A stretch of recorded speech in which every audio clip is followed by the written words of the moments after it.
Good evening, everybody. Welcome. Thank you for joining us. Before we start, just want to let everybody know that if you put a comment in the comment section, we will try to answer your questions, comments, insights, anything exciting or interesting that you have to comment on this class tonight. And we thank you in advance for your participation. Let's jump right into it. So this week's Torah portion is Parsha Class. It has many mitzvahs in this week's Torah portion, and we're going to talk about a story that encompasses one of the mitzvahs discussed in this week's Parsha. So let's jump right into the story. This story goes back to the times of the Talmud. There was a rabbi whose name was Elisha ben Avuya. Elisha ben Avuya, meaning Elisha, the son of Avuya. He was a sage. He was in the third generation of the Tanaim. He was a student of Rabbi Yochanan ben Zakkai, and later of Rabbi Akiva, some of the greatest rabbis in the Mishnah in the end of the Second Temple period. At some point, we'll get into why in a moment. At some point, he decided that he was not going to be religious anymore, and he left Judaism totally. And in fact, the Talmud refers to him as Acher, as the other. In other words, he was not recognizable as Elisha ben Avuya, and he was a totally different man. He did some terrible things, including trying to force Jewish people to stop learning Torah, to violate the Shabbos, and other things, the Talmud tells us, in cooperation with the Roman government, which was very anti-Semitic and very anti-Torah at the time. That was the time period where the Romans outlawed study of Torah. They murdered the 10 martyrs, the famous 10 martyrs that we talk about on Yom Kippur. That was during this time period, and he cooperated with them, and it was really tragic. So let's get into who he was and what happened to him. So Elisha ben Avuya was a rabbi, like we mentioned.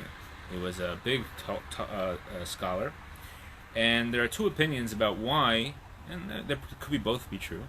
There are two stories recorded in the Talmud about why Elisha ben Avuya went out to a bad path. That's the language of the Talmud, why he left Judaism.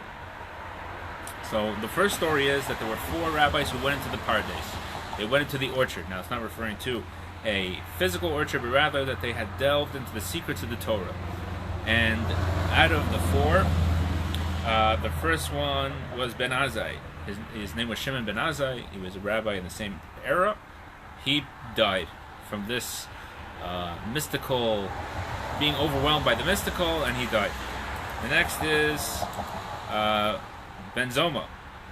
Ben Zoma went and he studied these Torah teachings, and he lost his mind. The third one was Elisha ben Avuya. Elisha ben Avuya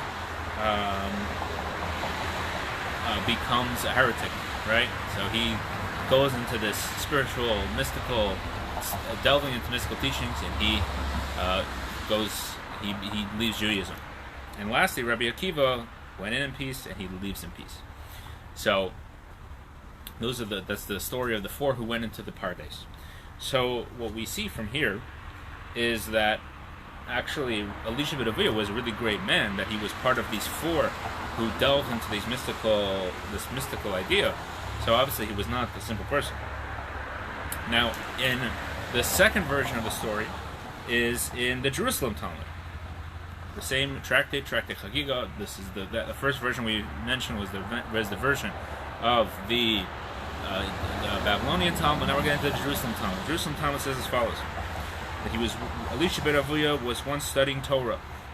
He was studying Torah, and he saw somebody do a mitzvah. What was the mitzvah? And this is why we're talking about this. That he did a mitzvah that's mentioned in this week's Torah portion. The mitzvah of sending away the mother bird. In this week's Torah portion, the Torah tells us that there's a mitzvah that if somebody sees a mother bird and it's nesting on eggs or little chicklets or whatever they're called, it's a mitzvah to send the mother away before you take the birds, or eggs. So Elisha ben Avuya witnessed somebody do this mitzvah. The next day, he sees somebody climb up a tree to do this mitzvah again, and they fell off the tree and they died. And he was very distraught by this. He had a crisis of faith, because the Torah tells us in this week's Torah portion that the reward for this mitzvah is a long life. It says in the Torah, "You shall send away the mother in order that this should be good for you, and you shall have long days." So the Torah clearly says that the reward for this is long days. So how could it be that a person on the way back from doing this mitzvah could die? So he had a crisis of faith, and the Jerusalem Talmud tells us that he leaves Judaism behind, and we mentioned how he goes down a very bad path. So we're going to now talk about this rabbi, because it's like we mentioned, it's this. We mentioned this mitzvah is connected to this week's parsha. Is from this week's parsha. So, however, even after Elisha ben Avuya becomes this acher character, he becomes this heretic. Rabbi Meir was one of his students. Rabbi Meir was also a student of Rabbi Akiva. Rabbi Meir still stays as his student. And in fact, there's a few recorded conversations between Rabbi Meir and Elisha ben Avuya. One of the conversations is that Rabbi Meir was taught the meaning of a verse by Elisha ben Avuya. That Rabbi Meir had one explanation for this verse, and Elisha ben Avuya said, "No, I heard from our teacher Rabbi Akiva that this is the explanation for the verse." So he learned this from Rabbi, and it's recorded in the Talmud for posterity. The next story is an amazing story that Elisha ben Avuya was riding on a horse on Shabbos. Now, riding on a horse on Shabbos is against Torah law. One is not allowed to ride a horse on Shabbos for many reasons. And as they were approaching, and so he was riding the horse, and Rabbi Meir was following him to study Torah from him.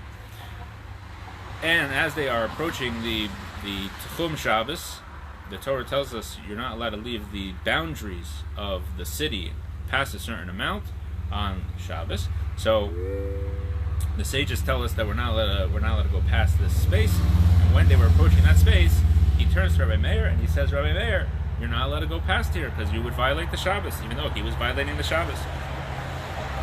So we see here that this is not a simple person. At the same time that he's, acting in this terrible way, he's still teaching Torah to Rabbi Meir. Rabbi Meir is learning new things from him, to the point that he's willing to follow him on a horse on Shabbos, meaning follow him on foot, as Elisha ben Avuya is on a horse on Shabbos. And not only that, Rabbi Elisha ben Avuya is actually giving him an opportunity to do a mitzvah by telling him, you can't go any further because you'll be violating the Shabbos. So, how could it be that such a person on the one hand is such a bad influence, at the same time he's teaching Torah to one of the greatest sages, Rabbi Meir. Rabbi Meir, it says, the Talmud tells us, Rabbi Meir, that his name meant to light up the teachings of the Torah, to the point that many of the rabbis couldn't grasp Rabbi Meir's teachings because they were so beyond them. So Rabbi Meir is getting this all from one of his teachers, is Elisha ben Avuya, and Rabbi Meir feels that there's something to learn from him. How could it be? How could it be that there's something to learn from him? How could it be that he's a good influence? What's going on over here? So if we go into who was Rabbi Elisha ben Avuya, let's go to a little bit of his background. It's quoted in the Pirkei Avos, in the Ethics of Our Fathers. There's a quote of the Rabbi Elisha ben Avuya is quoted as follows. Chapter 4, Mishnah 20, Elisha ben Avuya said, "One who learns Torah in their youth is comparable to ink written on new paper. One who learns Torah in their old age is comparable to ink inscribed on worn paper." So we see here that he was teaching, and the commentators explain that when someone learns Torah when they are young, it lasts a lot longer, just like ink lasts on newer paper longer and endures longer than ink that's written on worn paper. So what is that? And what is that? The idea that this is attributed specifically to Elisha ben Avuya means there's some connection to him personally. So the Talmud records a story that Elisha ben Avuya's father, at his bris, his father Avuya, at his bris, invited different people to the party.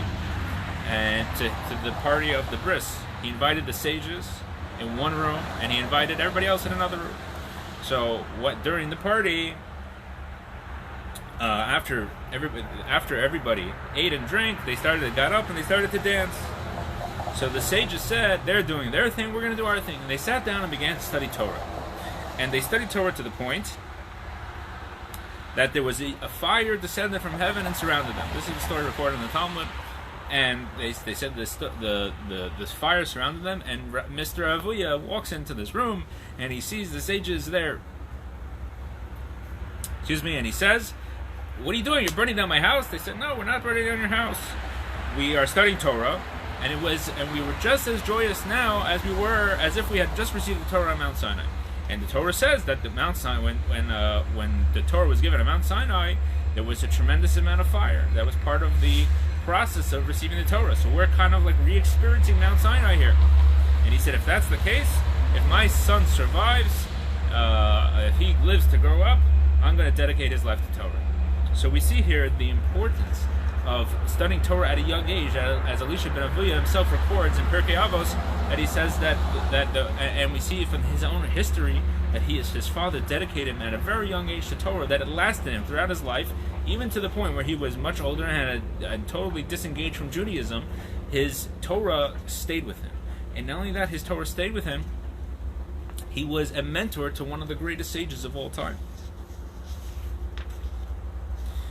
And now, obviously, Rabbi Meir's approach to learn Torah from such a person was something that only he could do. That is not something that, obviously, it's very important that when we give our children a Jewish education, it's very important that they always receive an education from somebody who's worthy, somebody who practices what they preach, because otherwise children will see them as hypocrites. Rabbi Meir was a great man, and he was able to deal with that contradiction. However, that's not something that's for the normal person. But what we do learn from this is that how to educate somebody in a Jewish way.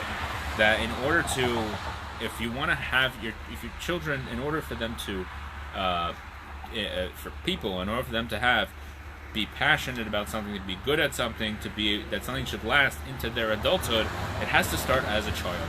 That is the best way for somebody to. That is the best way for somebody to have this continuation as an adult, is that they learned it as a child. They're like ink written on a clean and new paper.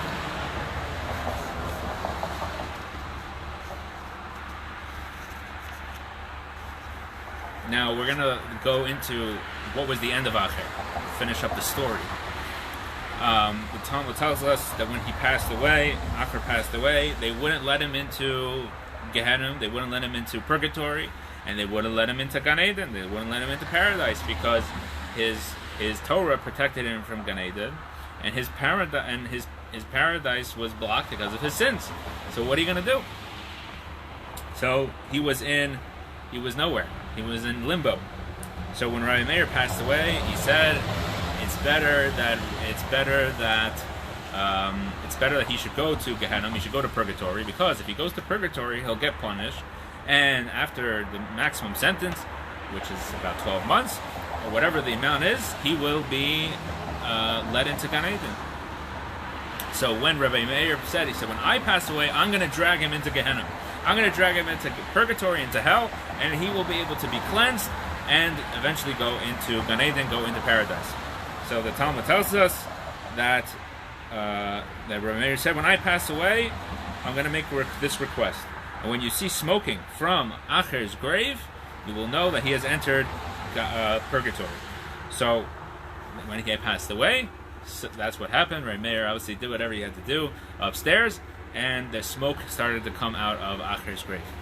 Rabbi Yochanan said, This is your approach? You want to drag him into Gehenna? He said, I want him to go into Gan Eden. That's the point. He said, he was one of us. He was a great Torah scholar. Can't we save him? So he said, how are we going to save him? I'm just going to, in the merit of his Torah, I'm going to drag him into paradise. I'm going to drag him into Gan Eden. And when Rabbi Yochanan passed away, that's indeed what happened. And the smoke stopped coming out of Acher's grave. And obviously Rabbi Yochanan dragged him into Gan Eden. And when Rabbi Yochanan was eulogized, they said, even the guards of the heavenly gates cannot stand before you, our teacher. The gatekeeper of purgatory couldn't stop Rabbi Yochanan from taking Acher out of purgatory. So we see that Acher was able to drag him out of Gan Eden and drag him out of Gehenna and into Gan Eden. And so we see here that this eventually brought to the rectification, to the tshuva, to the repentance of Acher, was the fact that his Torah actually not only saved him and kept with him, and he was able to continue teaching Torah even though he had this crisis of faith and he thought that Torah cannot be true. In the end, this was actually his rectification. The fact that he had studied Torah as a youth, that's what eventually saved him, and he was able to go into Gan Eden and have a full repentance and a full forgiveness from God. So we see here the importance of Jewish education, studying while we're young, and it doesn't mean you say, what about me? What if I'm old?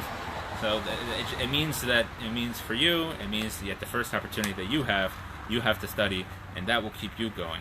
And if you see somebody else who's younger than you, you have to say, this is your opportunity. Now you're young, because this is your opportunity to study Torah. This is your opportunity to do a mitzvah, and that will surely guard you and bring us back. And eventually, we won't have to worry about Gehenna. We won't have to worry about Gan Eden. We're just going to go straight to Mashiach right now. Wishing everybody a wonderful Shabbos, and we will see you, God willing, next week.